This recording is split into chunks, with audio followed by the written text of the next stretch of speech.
Hello, everyone. Hello, my friend. How's it Hello. going? All good. And you? Cannot be better. I'm back home. I don't have any other plans for any conference trips this year. And actually, I'm happy about that because at Christmas time, that is the time of the holidays. I want to stay home. I want to do a lot of stuff online. And then I want to just enjoy Christmas and the New Year. But you are not at home. So what's Not yet, happening? not yet. Where are Yeah, you? yeah. I'm in Las Vegas. I'm at the AWS big event, the reInvent. It's about 50,000 people in Las Vegas, in many hotels with a lot of sessions and a lot of community activities. So yeah, that's really a Yeah, huge conference. Yeah. I can imagine it. That's one of the largest events I've also been to. I've been to the reInvent once, probably 4 years ago. And that time, if I'm not mistaken, they rented just the Venetian hotel. It Uh-huh. still was very huge. It felt like I was attending a rock star kind of event, like so many people. I felt like I was in the ocean full of people. But like when you're telling me that, like, all right, no, right now, Venetian hotel is no longer enough, it Yeah. drives me crazy because it's Yeah, no, okay. it's really huge. Yeah. Yeah, and I'm there and invited by AWS as I'm part of the AWS Heroes community program. So yeah, that's nice. Also, good occasion to meet other people there. Exactly. And yeah, and also I've hello to also you. I've also met some colleagues there because colleagues in US. I see them in Zoom mostly, but Got it. Yeah. That's a nice opportunity. When you know, like we tend to know more people online because that's the way we live and interact. But once you meet someone in person, you have that face-to-face conversation. It only deepens your relations, or it might just do a reverse right thing. Like if you just like I don't like that person too much, and then it's gonna be a I different. I never got that, but okay. So I see Eshwa is in the chat. Hello, Eshwa. And Yep. yeah, if people want to say just hello or have general questions in the chat, do not hesitate. That's the goal of the open hours, to be open Yep. also to questions. Yep. Thanks everyone who is joining us live, and take this as an opportunity to question us, to challenge us with anything you are interested in. For instance, Frank has this opportunity to attend a lot of wonderful tech talks at the reInvent these days. So like if you want to know something about AWS databases, etc., don't hesitate to ask. Because actually, Frank, if you don't know, he is also an AWS hero, which means that he knows AWS really well and he is trying to stay on the edge, figuring out what's happening with their database offering. So like if you want to have like here's here, just go ahead and ask him a question you might be interested in. And it's also really interesting because there is a lot of innovation and in many domains in their proprietary databases, but they also contribute to Postgres open source. Yeah, a lot of innovation, and it's always good to talk with those people. Yeah. Absolutely. So what's like what were you happy to learn about? Any news, any updates in the world of the databases you'd like to share with us? Yeah, for me, the most interesting thing was even the first session I attended. You know that we are doing a distributed SQL database, and then the clock is very important because in SQL transactions, you need to run the operation in the right order and read them in the right order to see what is committed or not at a specific time to get a consistent snapshot. So the clocks are really important, but in a distributed system, clocks may drift and you have to get them synchronized. And for example, we have an architecture that is very similar to Google Spanner, with a difference that Google Spanner relies on atomic clocks because they run only on their own infrastructure. And with Yugabyte, we are open source, we run on any platform. But if we run on a platform that provides a real time with atomic clocks and GPS synchronization, we can use them. And that's expensive hardware, but if it's available in the cloud, that can be really interesting. And maybe I will share my screen because I've Yeah, go ahead, because like what you are saying, I also checked. I also watched a section of that presentation by AWS where they were talking about the service, and generally it felt like a little bit more advanced version of what Google created for Google Spanner. Because in addition, they also have those atomic clocks, right? They have those racks of servers with clocks that synchronize with satellites, but also they have something else, like some special chip that is running on They hardware. really introduce it. So the session I attended was a chalk talk, which in my opinion are the best sessions in conferences, where you directly have the development, product management, talking about the feature with a whiteboard and with people asking questions. And they really introduced that to the hypervisor, the Nitro, where they have hardware with GPS to synchronize the clock with atomic clocks, and if you start an EC2 instance of it, you have direct access to it with nothing to do. The NTP protocol that you can run with Crony will directly get the time from it. And they have even added some specific hardware to get it with even more precision with a dedicated protocol for the clocks. So Okay, so like that's pause really here, intriguing. please pause. Yeah, please pause here for a second, because I want to digest what you have just said. So the experience is as follows. I go to AWS and I select an EC2 instance, but generally like virtual machine with that special type of hardware. And then once that machine is running, it will be probably hosting Ubuntu or whatever.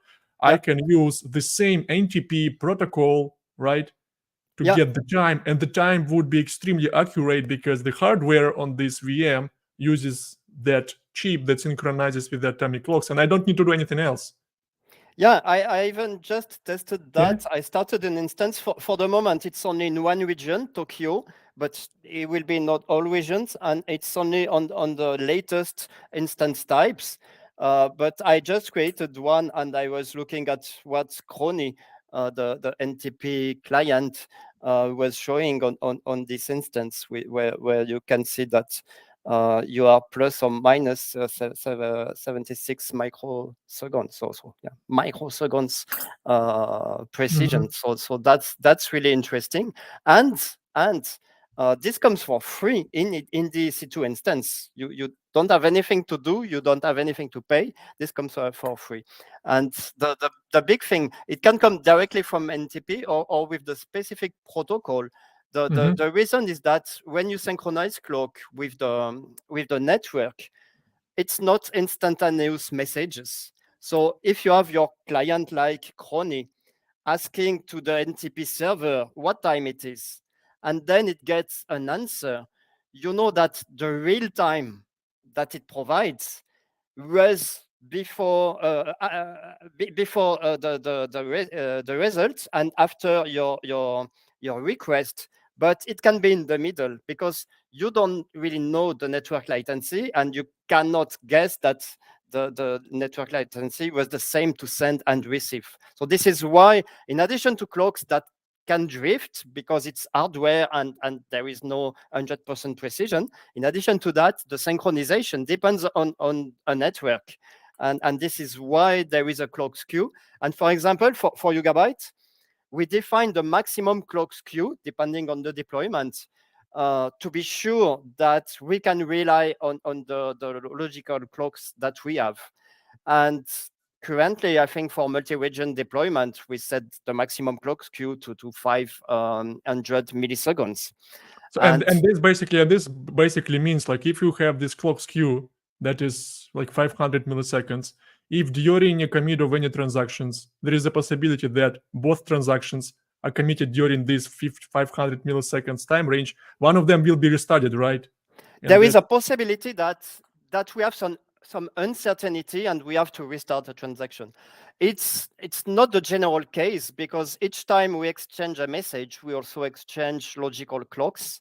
So it really happens when you have a transaction that has touched multiple shards that that were not involved in direct communication between them. So it's a rare case, and but there are that's cases right. where it's automatically restarted. Yeah. And also, like, it means that, like, only you would have this transaction conflict and restart only if transactions you're touching, accessing, or updating the same set of values, right? Yeah, But yeah. if they So update, it's okay, small cases, but then it will add to the latency, to the response time, because it is internally restarted. And if we have an exact time, so that was also a drawing showing the target is to get the real time. And before this new feature, you got a small skew, but that can be far from the real time. And then in different region, we still may have a clock skew. And with this feature, we get a time in any region on any server, we will get a time that is close to the real time in 50 microseconds. So we can really reduce that and then avoid those restarts. And maybe if there is a need for that, do like Spanner does, waiting for the clock skew when we write, and then we have full external consistency. So If it is needed. generally we can reduce that. Let's, like, this 1 million question, let's say, because as long as these new times, that's a service by Amazon, which means that Yep. any application, like, let it be Kafka, YugabyteDB, or like your distributed application, if you need to have this global time, you can use it, right? It's available. It's available not only Yep. for Amazon internal services, but it's also available for everyone. Which means that if you deploy YugabyteDB on the EC2 instances with this special synchronization module, then you can reduce the clock skew time from, let's say, dozens or hundreds of milliseconds to microseconds ranges. Yeah. And that's a tremendous, which means that the likelihood that there will be fewer transaction conflicts will be, like, it will be much better, right? And you will get a better throughput. Does it? Yeah, Right? so that's a huge thing that for the moment is available only on one region, but as soon as there are 3 regions, of course, we will test it and see the best setting for the maximum clock skew with that. But yeah, clearly the maximum. Yes, I guess you have already checked this. How easy it is to test this time sync service on YugabyteDB? Do we need to have any code level changes in the database? No, of course we can test it. I don't know all the details. I need to check that with colleagues when we will test that. But of course we can test it, and we even have some internal flags to create those specific situations. Because we test that, we have regression tests running every day.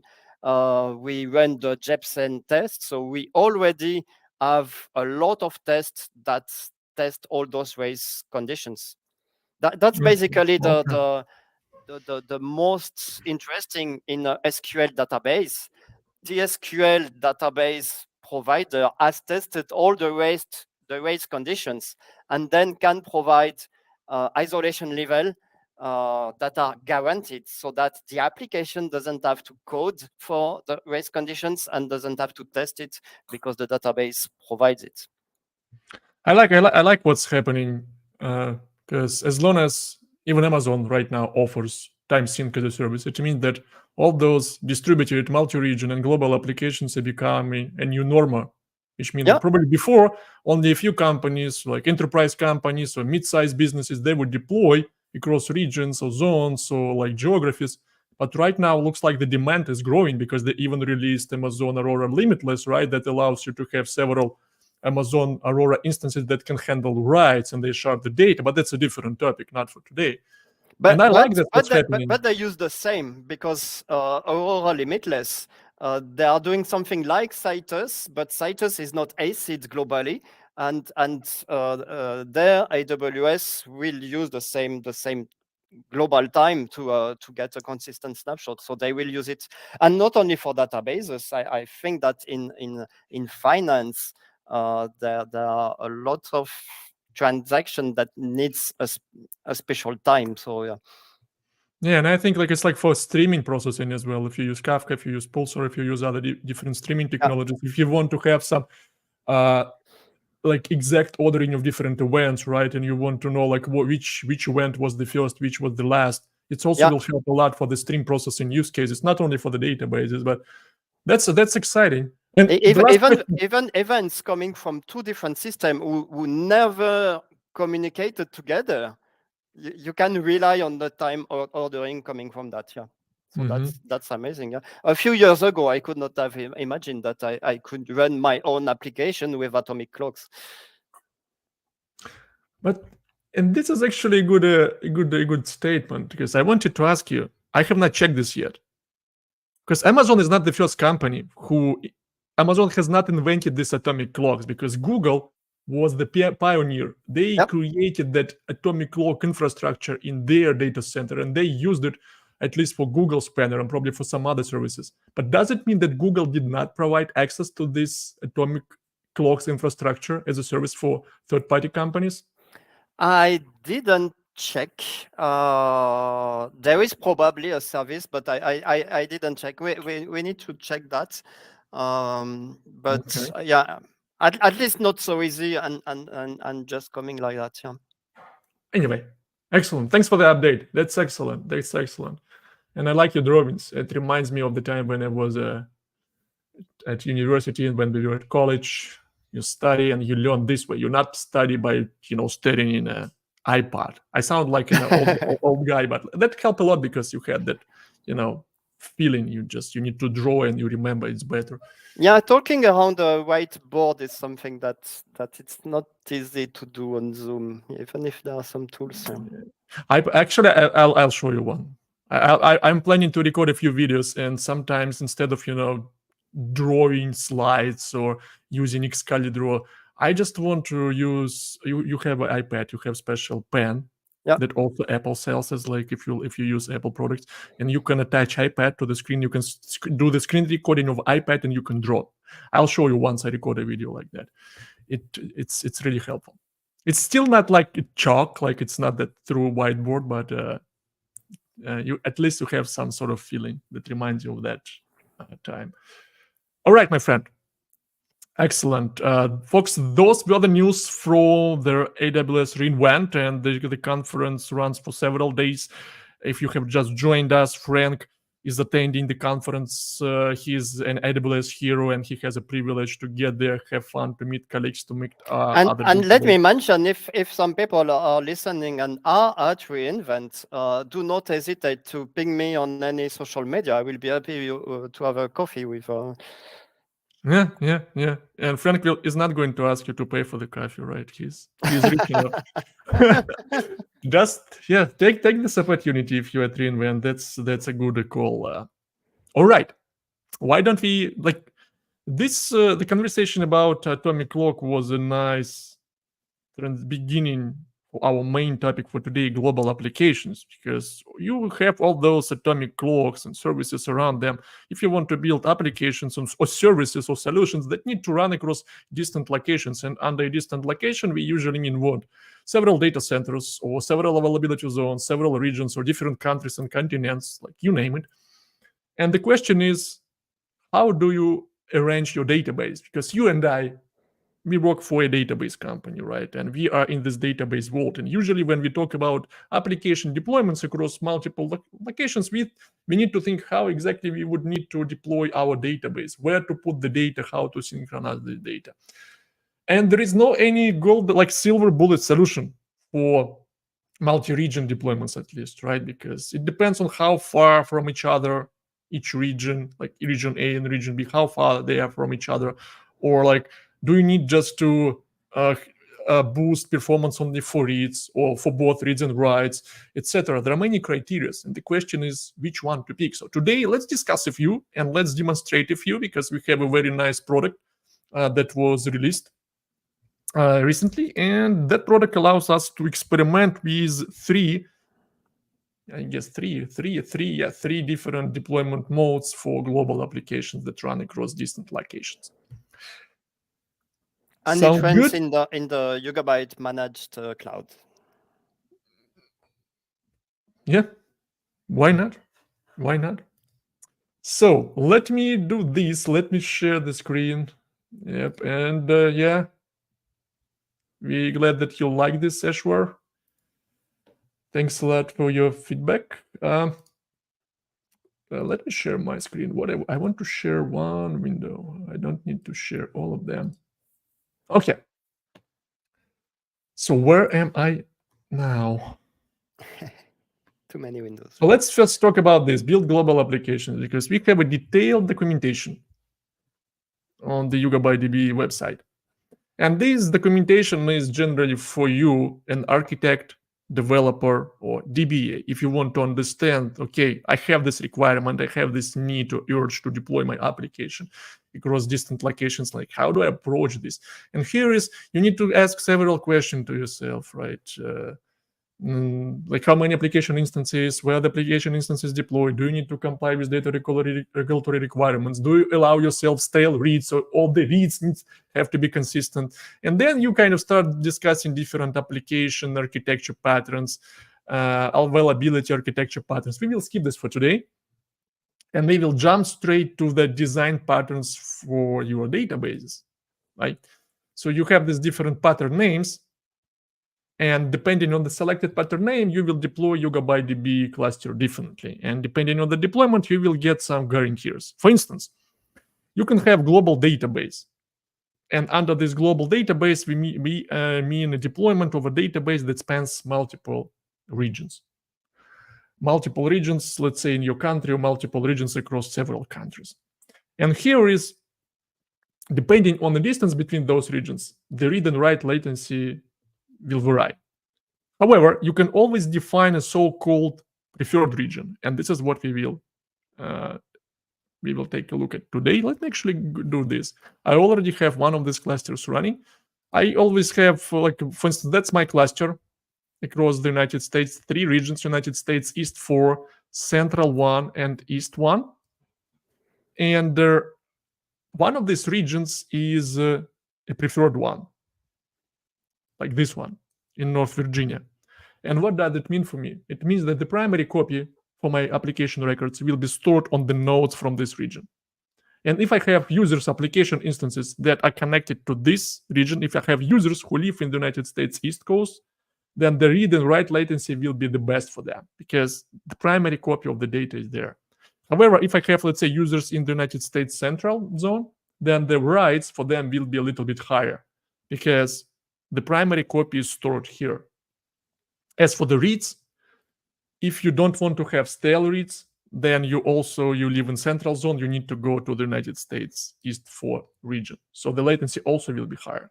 And then the question is, how do you boost at least the read performance or write performance for those who use in the United States Central location?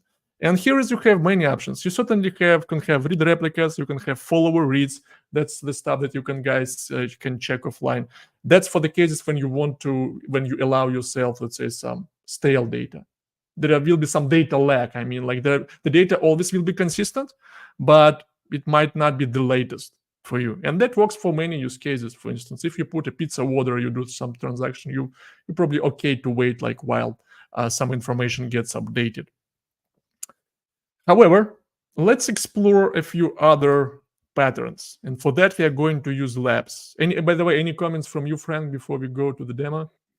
No, that's fine. Yeah, I love the fact that we can test many different scenarios there. Maybe we can just mention the preferred zone. It's not like primary standby databases. It's just a preference for the Raft leaders. You can still connect to any node. You can still see the whole database from all nodes. You can do read and write for all nodes. It's just a question of the latency and knowing where the writes have to go to be consistent. Exactly. Yeah, like for instance, here we are setting that preferred region is the United States East Coast, and then the other have a little bit lower preference. And here is, what you are saying, you have the primary kind of, the leaders of the raft are there, which mean that writes will be served by the nodes from that region, and reads, consistent reads, will be served from that region as well, if you will. And here is like, for instance, what I was explaining. Let's say if what in this multi-region configuration, United States Central, West, and East, if let's say you have your application and your users who live in the United States East Coast, the read latency for them will be around 2 milliseconds, because that's the latest data. The write latency will be around 30 milliseconds. Why? Because an update will go to the United States East, and then we will start this transaction using the Raft. We will use Raft to synchronize this update. So the nodes from the East will send this update to the West and to the Central, and the Central node will respond within 30 milliseconds, like the round trip latency. That's why your overall transaction will be committed within 30 milliseconds. You don't need to wait while United States West responds. And when we say users, it's actually where the application server stays. So you may have users in different places if they connect to the application. The goal is to have the application server close to the Raft leaders. Exactly. So why don't we go through the labs? And this is Fox YugabyteDB managed. That allows you to deploy YugabyteDB in GCP, AWS, or Azure. And here is what we released a few weeks ago, the labs. That allows you to experiment with some of the capabilities of YugabyteDB on real YugabyteDB instances. And this first one application that is available as part of this labs allows us to experience like the latencies, depending how you can improve and change latency, read and write latency for your users depending on YugabyteDB design pattern. Let's start. So what we are going to have, we are going to take a look at 3 different cluster configurations. We will have a single region cluster in the United States West Coast, and the cluster nodes will be deployed across 3 availability zones. Then we will switch to a multi-region cluster deployment. We would have a cluster in the United States with nodes in the West, Central, and East. And the nodes from the West will be the preferred one. So the Raft leaders are located in this region. And also we will attach read replica. We will demonstrate like the read replica deployment pattern as well. Like many of us are already familiar with read replicas, and those are obviously supported by YugabyteDB. And then we will switch to the geo-partition cluster. That's going to be a single cluster deployed across 3 continents. And you'll see like how the latency will change if you have not just application instances close to your customers, but also you store customer data in the countries of their region. Okay. Starting the lab, I need to unblock this one. And this is our application. Bookstore. By the way, like you at reInvent, we know another company that started as a bookstore in the beginning. Right? Yeah. Right now, this company runs this conference. Yeah, so like what this application does, it allows you to buy different books. And you have this iPhone, you have this Android device, and let's say you are some user. Imagine that you live, for instance, let's say I'm in Los Angeles, Frank is in New York, you can be in London or Mumbai. And this application allows us to change a physical location of this phone. And by changing this physical location, you will be able to see how the latency varies depending on your user physical location. So now let's assume that we have this user in Los Angeles. Okay, so that's the phone. We can zoom it in somewhere in here. And this phone is connected to our database in the United States West, somewhere in San Francisco Bay Area, in the Silicon Valley. Now the phone has connected. Here we have a list of different books. Let's pick a book we like. Then we are going to add this book to the shopping cart and let's buy it. Now, take a look at this latency. So the read latency is around like single-digit millisecond, basically, 6 milliseconds in this case. The write latency is also single-digit millisecond one. It's like 8 milliseconds, like 5 milliseconds. Why 8 milliseconds? You just connect to this node, and then we need to synchronize your order across 3 availability zones. And usually, the round-trip latency between the availability zones is under 5 milliseconds. So it's really fast, right? I have nothing against of this latency. I love it. Now, imagine that we still have this cluster, but right now we decided to sell books in India.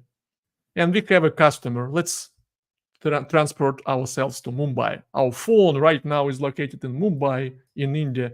You see how far away this location is from our primary database deployment.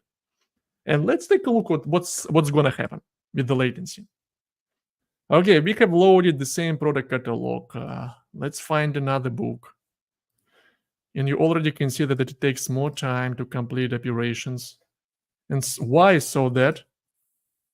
Let's take a look at the latency. Yeah, the read latency right now is beyond 200 milliseconds. Why? Because the loss of physics, right?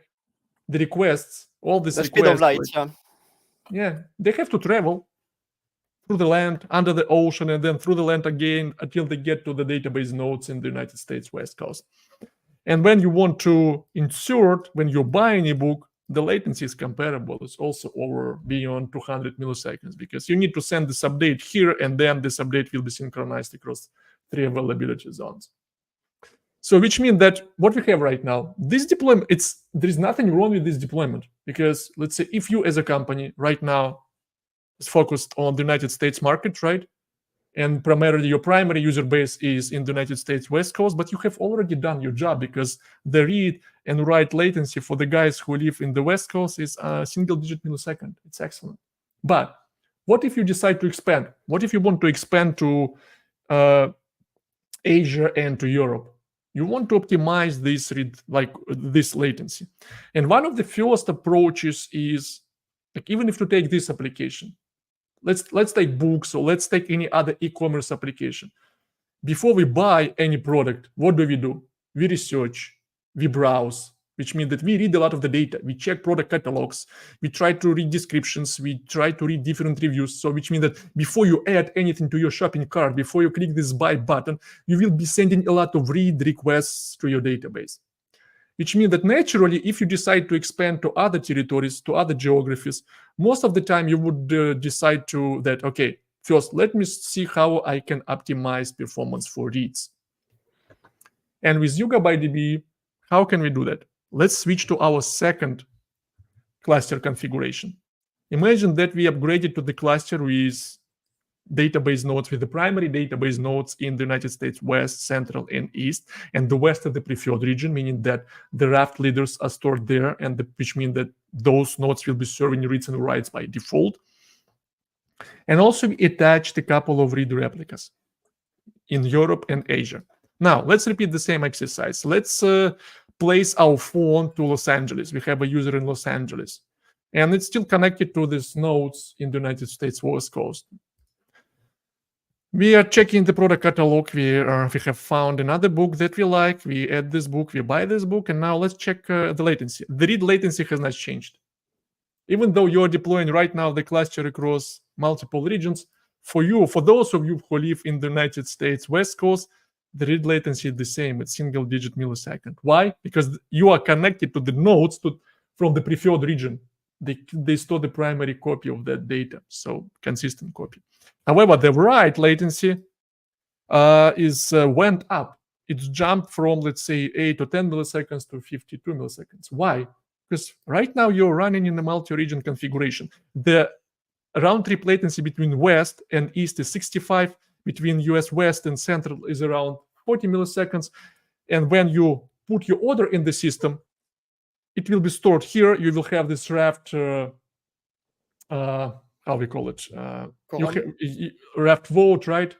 So that you can commit this transaction. You need to synchronize this order to the central. It's the quorum. Actually, it may be good to precise that, because if people are used, for example, to Cassandra, there are some databases, usually NoSQL databases, where when you read, you have to read to multiple nodes to be sure that you read something consistent. And maybe the writes are faster, but in a SQL database, we usually do more reads than writes.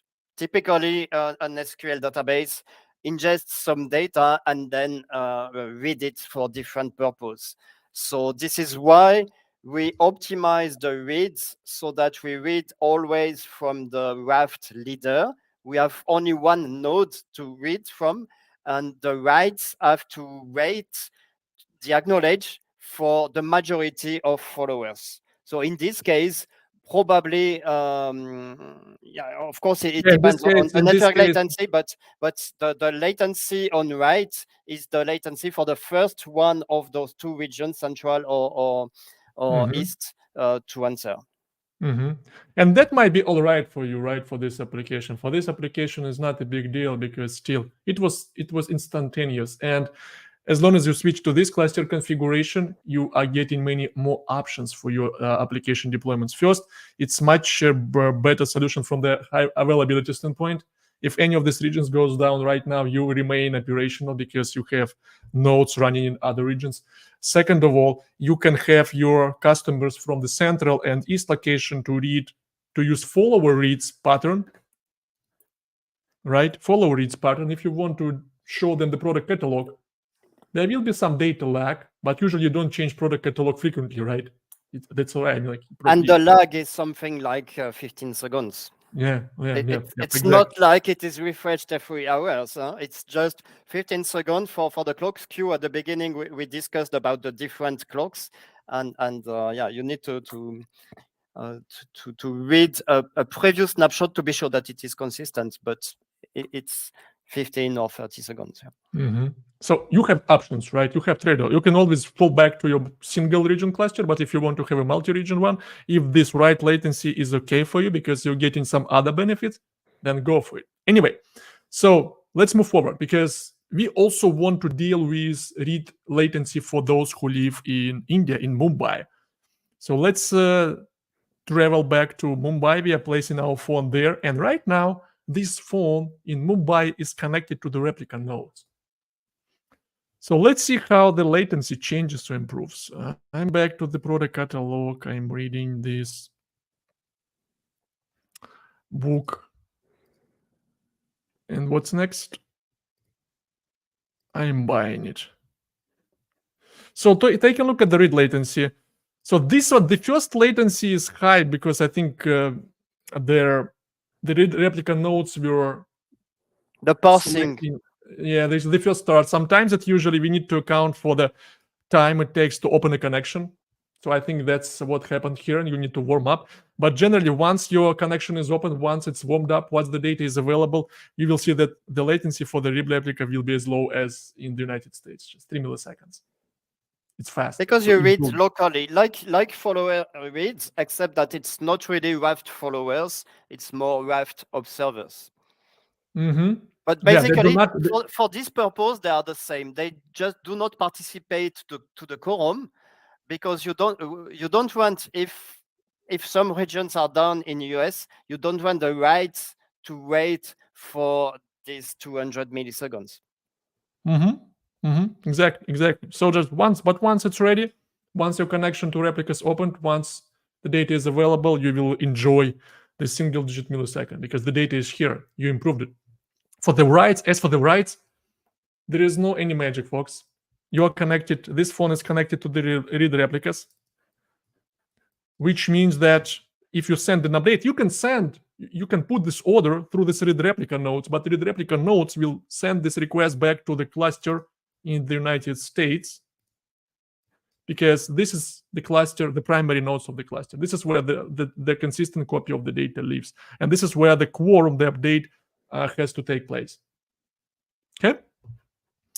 Let's see, we have some questions before we get to with this deployment, what we achieved. We achieved low latency, single-digit low latency for the customers in the United States and for the customers in India and also for the customers in Europe. We are just not demonstrating this. As for the writes, the write latency has not improved for the customers in Mumbai because still the writes have to go to the United States. As for the United States, the write latency went up a little bit because right now you're synchronizing your data across 3 regions, but you do this so that you can have better availability and so that you can serve faster writes for those who live in the United States Central and East location using follower read feature. Okay. And I think it's also good to match that to the business case. Here we are simulating an application where people browse through multiple products and at the end will buy them. And then you want the reads to be fast, because if when they browse it's slow, they will go to another site or change their mind or do whatever. But at the end, the final write, when they order, this is okay if it takes 300 milliseconds. When you click and you validate the payment, and then that's okay. So this deployment with faster reads and maybe slower writes perfectly fits the business case here for the Absolutely. best user Absolutely. experience. Yeah, yeah. Just keep this in mind. One of the design patterns and one of the deployment patterns for your database. What's next? Now, let's say that from this bookstore perspective, your sales grow tremendously and rapidly across all of the countries in India, in Germany, in the United Kingdom, in the United States, etc. And right now, you want to achieve both low read and write latency. Also, several options.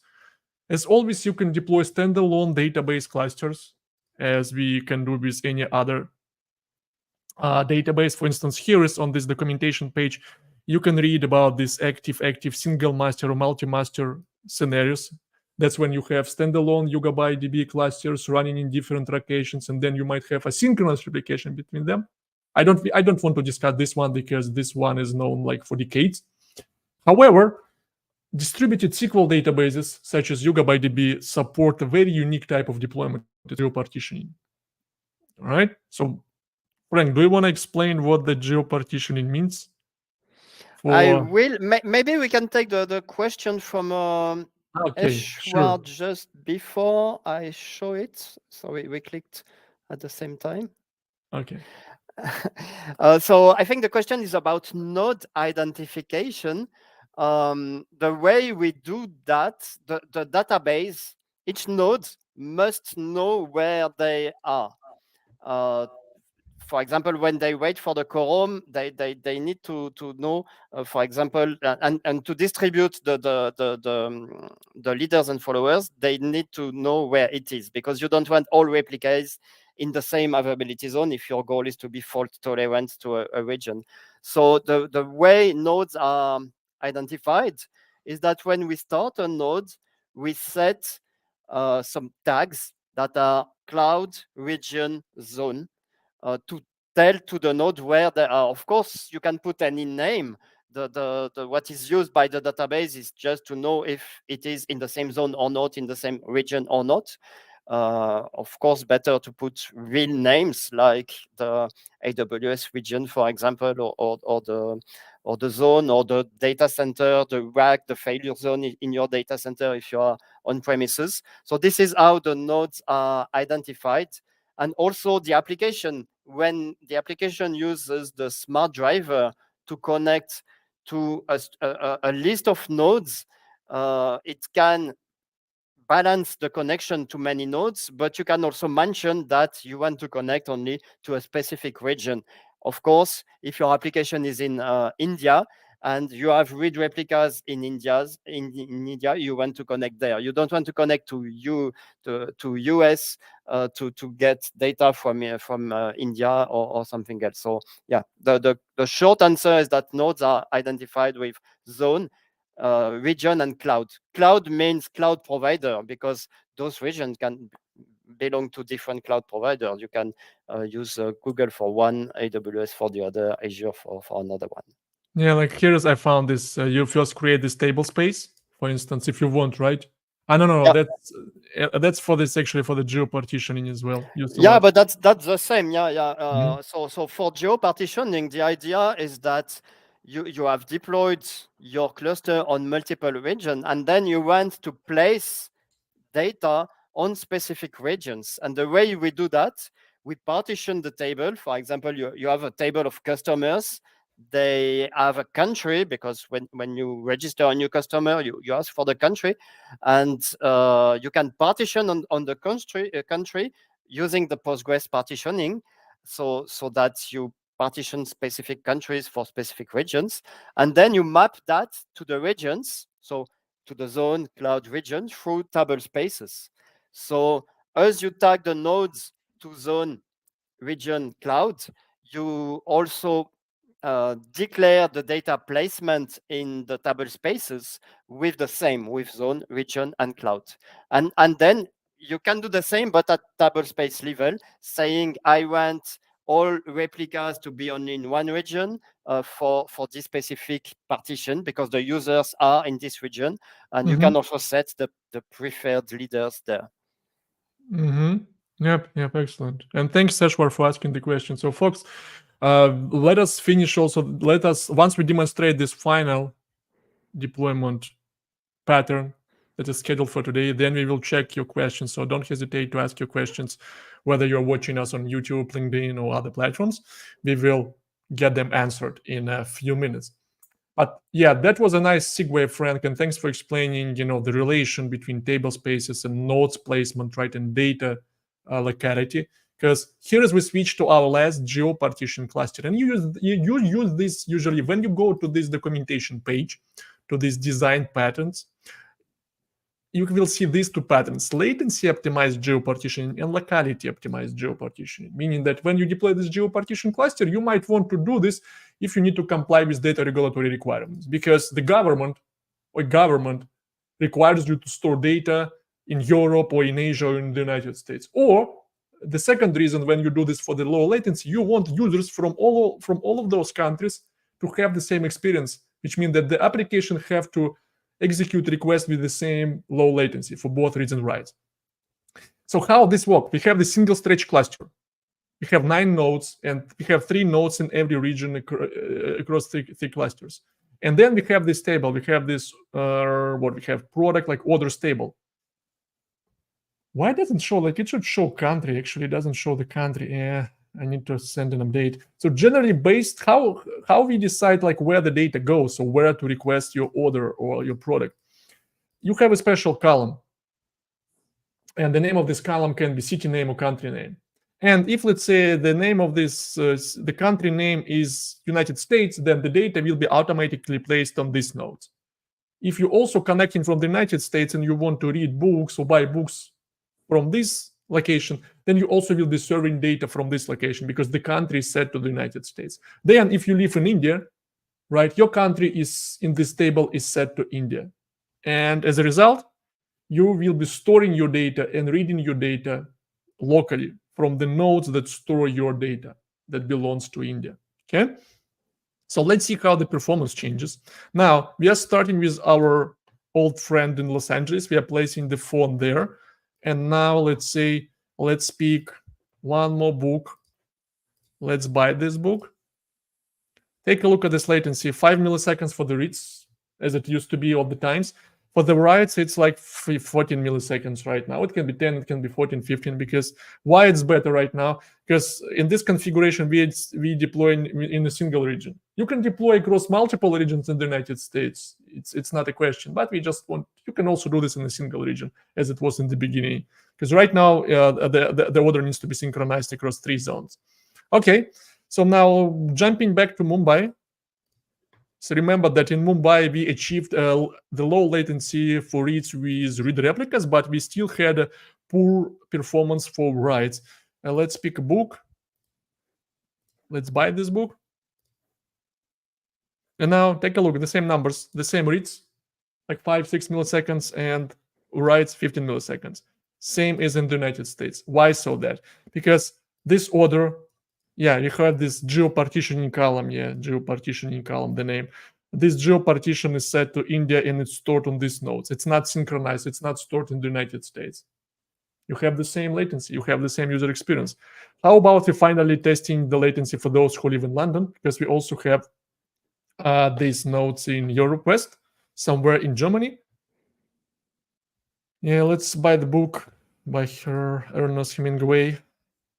Buying this book. And come on, look, the same. It's all comparable. And the write latency even looks suspiciously similar, but it's not. We are not mocking the data. Those are real clusters. You can connect through this Cloud Shell to your cluster. You can see the actual data.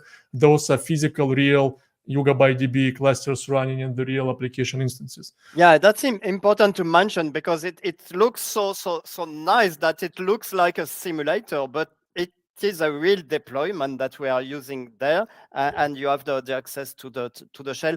I think we have only a read-only access to be sure that you don't mess up with the tables. I'm not sure, but then you can query the pgstat activity, the pgstat statement. You can you're in Postgres there. Huh? Yeah, like here is I connected to this, and you can see that I have this geopartition column. I'm partitioning by geopartitioning based on the value of this column. It will go to one of the, I have this, I need to do +D, right? If I want to see how exactly the data is placed. Yeah, so actually that's the trick. So for instance, when you insert an order, if the value of their geopartition column is set to the United States, it's stored in the United States. If it's Mumbai, it's in India, and then in London. That's how we defined it in our application logic. This is what you guys do as application developers. This is what you define in your application logic, and then the database does the rest. And our select from YB service we should be able to see our real cluster, because that's what we have. Okay. That's real cluster that's running in the real cloud infrastructure, and you saw real performance numbers. If you so what else do we want to show? And users can run queries, look at execution plan, and really investigate on it. That's really cool. Yeah. Excellent. So let's see if we have any questions, because we are done with the demo. We explored today if you actually we took a look at the global database deployment pattern when you run across multiple regions. We discussed why you do this and why the write latency will be higher for some of the regions, but you're getting good read latency.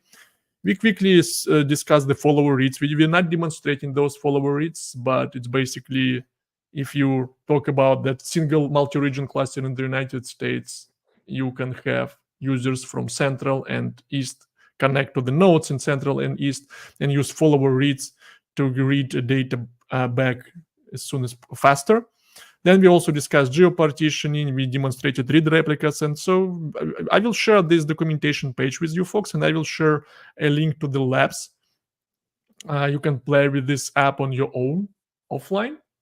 And all feedback, all remarks, everything that we can improve for this demo app, but in the product in general, are welcome.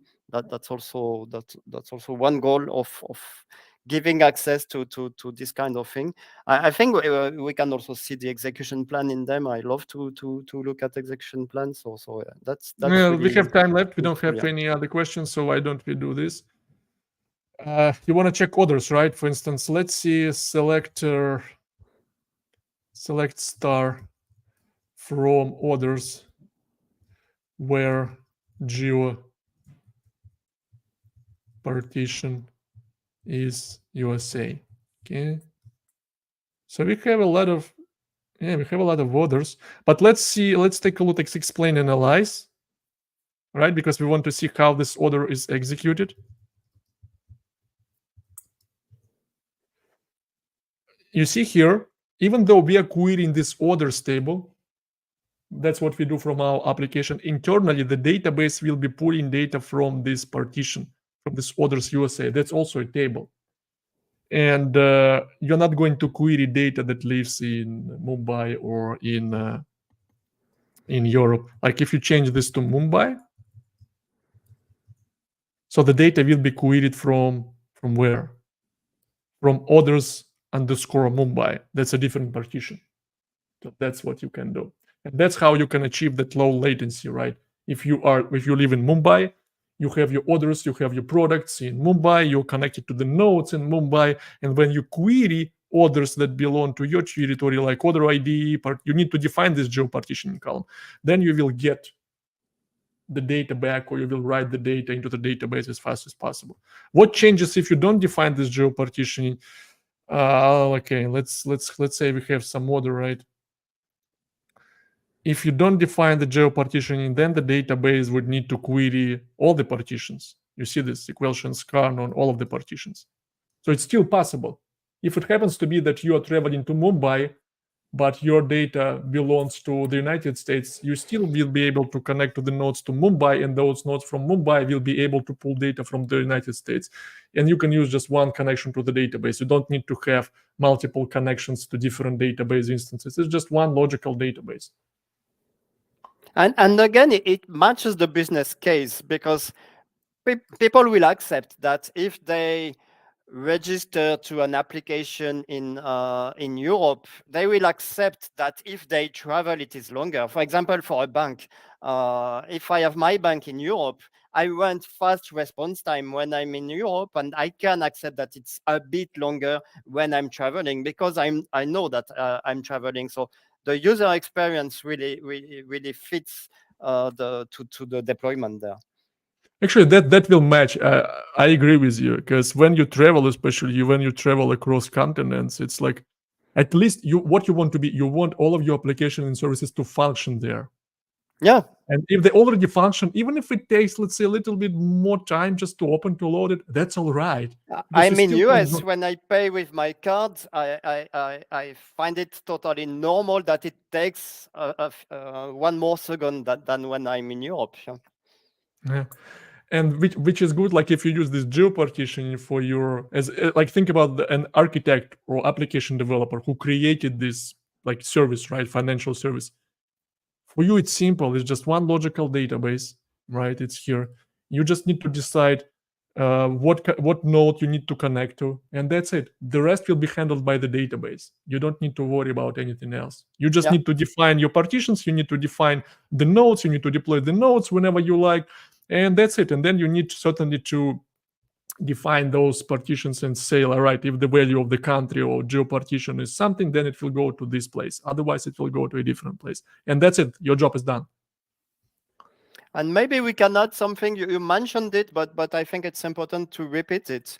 In green, there you see the nodes that are not read replica. You see the nodes that participate to the quorum, which means that they participate to the high availability. If you have 3 blocks of green here, one can be down and everything continues, and one can be down, can be an earthquake in a region that takes down all data centers there, all electricity there. When we had read replicas, the blue ones, they are used only for performance reasons.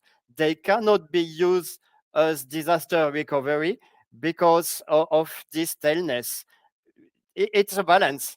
Either we wait on writes to get an acknowledge, and then the other party can be used for recovery, or we don't want to wait, but then the other party may have some staleness and then cannot be used for recovery. If you want both, then there are other solutions like cross cluster with asynchronous replication. But yeah, that's important.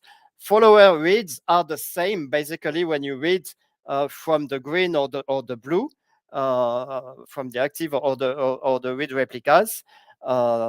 It's the same follower reads. The difference is waiting for writes and fault tolerance. Yep, that's the right remark and good remark. Okay, doing the last check. Do we have any questions? I don't see any question.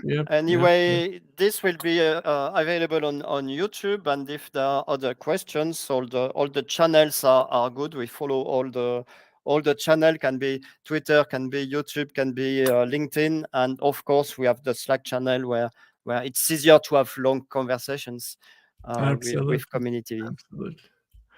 All right. Thanks a lot, my friends. Thanks everyone who joined us today, and those of you who asked the questions. And thanks you, Frank, for joining us during the conference day.